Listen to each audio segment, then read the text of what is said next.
আমাদের এই মিষ্টি টক দই বানাতে লাগবে শুধুমাত্র 4টি সিম্পল ইনগ্রেডিয়েন্টস।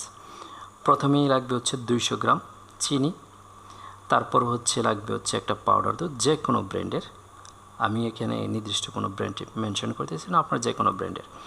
তারপরে লাগবে টক দই বা মিষ্টি দই। আমার কাছে টক দই নেই, আমার কাছে আছে মিষ্টি দই, সো আমি মিষ্টি দই ইউজ করব। মিষ্টি দই দিয়েও পারফেক্ট দই হবে।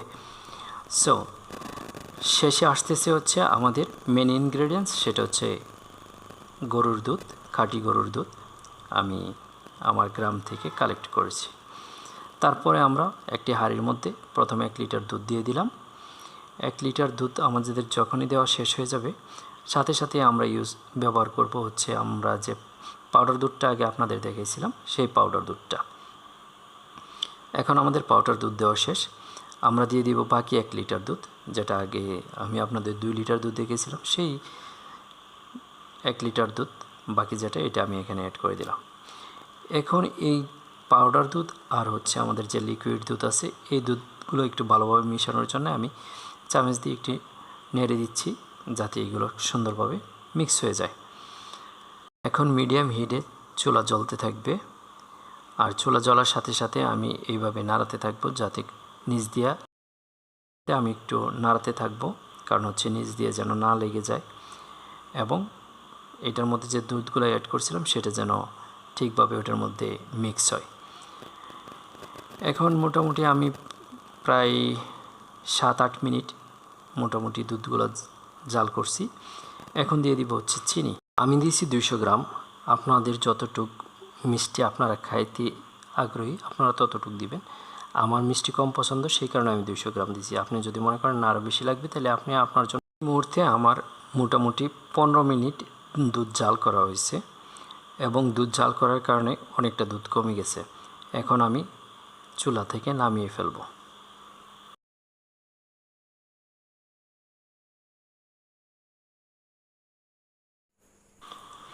আমি দুধ নামানোর পরে 20 মিনিটের মতো রাখলাম, যাতে দুধ ঠান্ডা হয়, কারণ যে গরম, এই গরমের মধ্যে আমার মিষ্টি দই এর মধ্যে অ্যাড করলে দই হবে না। সেই কারণে আমি এটা নাড়াতে থাকলাম, যাতে এটা ঠান্ডা হতে থাকে। আর যখনই দেখবো এটা গরম থেকে, যেটা আমরা ওয়ার্ম বলি, যেন আঙ্গুল ডুবালেও মনে হয় যেন মানে খুব গরম লাগতেছে না আঙ্গুলের মধ্যে, তখন আমরা এটার মধ্যে আমরা মিষ্টি দই অ্যাড করব। এখন আমরা একটু চেক করে দেখি কি অবস্থা। না, এখনও মোটামুটি বেশ গরম আছে। এই মুহূর্তে আমরা দই দিব না, আরও আমরা একটু সময় নেব, যাতে এটা আরও ঠান্ডা হয়। 10 মিনিট পর আবারও আমরা এখন চেক করব, দেখি যে আসলে কি অবস্থা।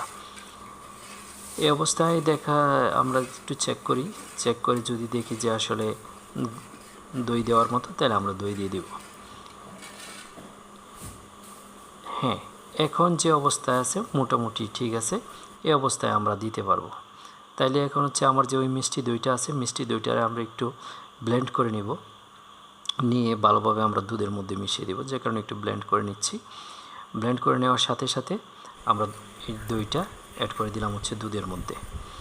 আমরা অ্যাড করে দিয়ে সাথে সাথে একটু আবার দুধটা আর এই ইয়োগার্ট যেটা আমরা অ্যাড করছি, এটি একটু ভালোভাবে মিক্স করে নেব, যাতে সব জায়গায় এটা ভালোভাবে মিক্স হয়। মিক্স করার সাথে সাথে পরে আমরা কাপের মধ্যে দিয়ে দিব। তাহলে আগে আমরা একটু ভালোভাবে মিক্স করে নিই। আমাদের মিক্স করা মোটামুটি প্রায় শেষের দিকে। ঠিক আছে, এখন আমি কাপ ওভেনে বসে রাখছি। কাপগুলো এখন আমরা মোটামুটি যতটা পারি সুন্দর করে দিয়ে দিব। আমার কাছে যা আছে আমি তা দিয়ে সুন্দর করে কাভারিং দেওয়ার চেষ্টা করতেছি। আমার কাছে বই আছে আর কাপড় আছে, এটা দিয়ে দেব। আপনাদের কাছে যা থাকবে, আপনারা যেভাবে কমফোর্টেবল মনে করবেন সেইভাবে আপনারা দিবেন। আশা করি কোনো সমস্যা নাই। যদি কোনো সমস্যা থাকে আমাকে অবশ্যই লিখবেন, আমি সাথে সাথে চেষ্টা করব ইনশাল্লাহ আপনাদের রিপ্লাই দেওয়ার জন্য। আমি সারা রাতের জন্য রেখে দিলাম।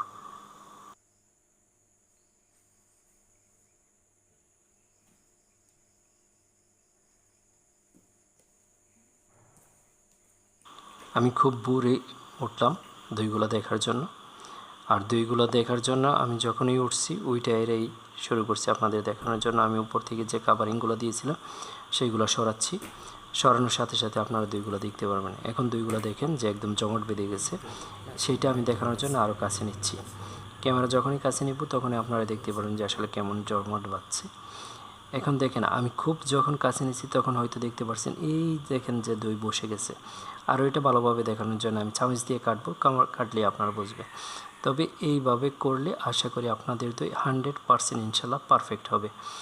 যদি কখনো কোনো সমস্যায় ফেস করেন আমার সাথে সাথে একটু কমেন্টস করবেন, আমি ইনশাল্লাহ আপনাদের দেখাবো। দেখেন এই যে আমি চামচ দিয়ে এখন কেটে দেখাবো, কেটে দেখালে বুঝতে পারবেন যে আসলে দই কতটা পারফেক্ট হয়েছে।